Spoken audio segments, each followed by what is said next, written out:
स्थित जेपीओ चौराहे पर वीरांगना महारानी अवंतीबाई लोधी की जयंती श्रद्धा और उत्साह के साथ मनाई गई। इस अवसर पर समाजवादी पार्टी के राष्ट्रीय अध्यक्ष अखिलेश यादव ने प्रतिमा पर माल्यार्पण कर नमन किया। अखिलेश यादव ने कहा कि महारानी अवंतीबाई लोधी ने देश की आज़ादी के लिए अंग्रेजों से वीरतापूर्वक लड़ाई लड़ी और शहीद हो गई। उनका बलिदान सदैव प्रेरणा देता रहेगा।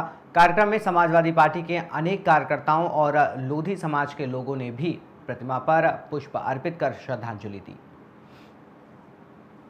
हम लोगों के आह्वान पे पूर्व मुख्यमंत्री आदरणीय अखिलेश यादव जी ने हम लोगों को माल्यार्पण का कार्यक्रम दिया और कल जैसे ही 4 बजे चिट्ठी जारी होती है तो भारतीय जनता पार्टी के मुख्यमंत्री, उनके प्रदेश अध्यक्ष भूपेश चौधरी, उनके द्वारा रात में 9-10 बजे जितने भी भारतीय जनता पार्टी में लोधी समाज के नेता या कार्यकर्ता हैं उनको दबाव डाल के बुलवाया जाता है कि आपके समाज का कार्यक्रम मुख्यमंत्री जी करना चाह रहे हैं और आप लोग तत्काल पहुंचिए। सुबह ना यहाँ कोई व्यवस्था थी। सामंतवादी विचारधारा के लोगों के द्वारा अवंतीबाई लोधी जी की प्रतिमा के चारों तरफ वही सामंतवादी विचारधाराओं के लोगों की होल्डिंग से हमारी जो कुल की वीरांगना अवंतीबाई लोधी जी हैं उनकी प्रतिमा को ढकने का काम किया। हम लोगों के मान सम्मान को धोने का काम किया गया भारतीय जनता पार्टी के लोगों के द्वारा, सामंतवादी विचारधारा के द्वारा,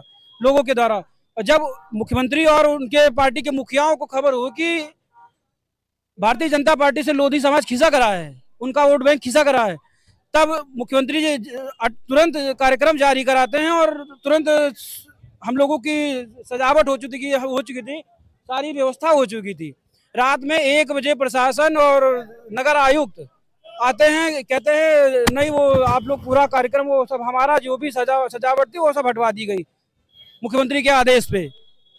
हम पूजा पाल जी जैसे गद्दार लोग, ऐसे लोगों की वजह से माननीय मुख्यमंत्री अखिलेश यादव जी ने ऐसे दलित पिछड़ों को मतलब तबके को उठा के विधायक बनाया जिनके साथ कोई खड़ा होने वाला नहीं था। दूरदर्द एक समय था कि रोते हुए पार्टी कार्यालय आती थी।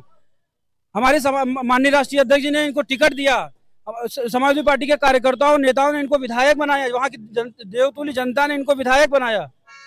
उनके साथ इन्होंने छल और कपट करने का, उनके विश्वास को छलने का काम किया इन्होंने।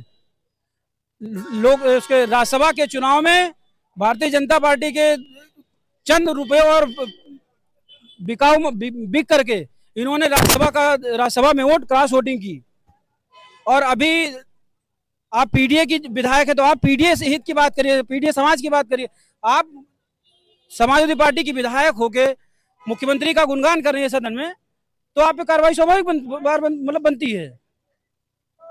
और वही जो न्याय संगत अनुसार करना चाहिए तो वही माननीय जी ने किया। ये कार्यक्रम हमारे लोधी समाज का था और बहुत ही अच्छा रहा, कार्यक्रम सफल हुआ। और हमारे माननीय राष्ट्रीय अध्यक्ष जी अखिलेश यादव जी अभी आए हैं, माल्यार्पण करके गए हैं और काफी संख्या में हमारा लोधी समाज इकट्ठा था। कहीं ना कहीं हम लोग पीडीए की सरकार बना रहे हैं और भारतीय जनता पार्टी निरंतर समाजवादी पार्टी से डर रही है और हम लोग अपनी मजबूती से 2027 में सरकार बनाएंगे और हमारे राष्ट्रीय अध्यक्ष जी मुख्यमंत्री बनेंगे।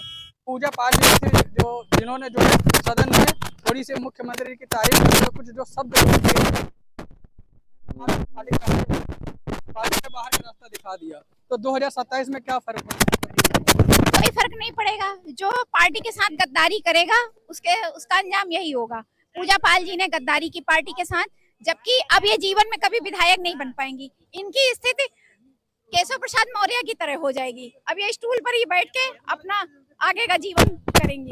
डेमोक्रेसी में हम विपक्ष अपनी बात कहते हैं और अगर सत्ता पक्ष के लोग कुछ करें तो उनको पूरी आजादी है, विपक्ष के लोग करेंगे तो उन पर कड़ी से कड़ी कार्रवाई है। भैया वीरांगना अवंतीबाई लोधी जो कि भारतीय जनता पार्टी के कार्यालय के एकदम ठीक सामने पर लगाई गई है, इसके प्रतिमा के बाहर लगा गेट चोरी हो गया, उसको आप कैसे बताइए? तो ये बीजेपी वाले नजर नहीं रख पा रहे हैं यहाँ पर क्योंकि जिनका कार्यालय बगल में है और बीजेपी के तो कार्यालय में कमरे के अंदर कमरे बने हुए मैंने सुना है। तो हमारे कुछ पत्रकार साथी वहाँ जाते हैं, वही जानकारी ये देते हैं कि कार्यालय में बहुत कमरे बन गए हैं और उसके बाद भी यहाँ मुझे तो ये लगता है कि एक दिन भारतीय जनता पार्टी का कार्यालय ही चोरी हो जाएगा। भैया आप जो है आगरा की बात करते हैं, भैया आप आगरा से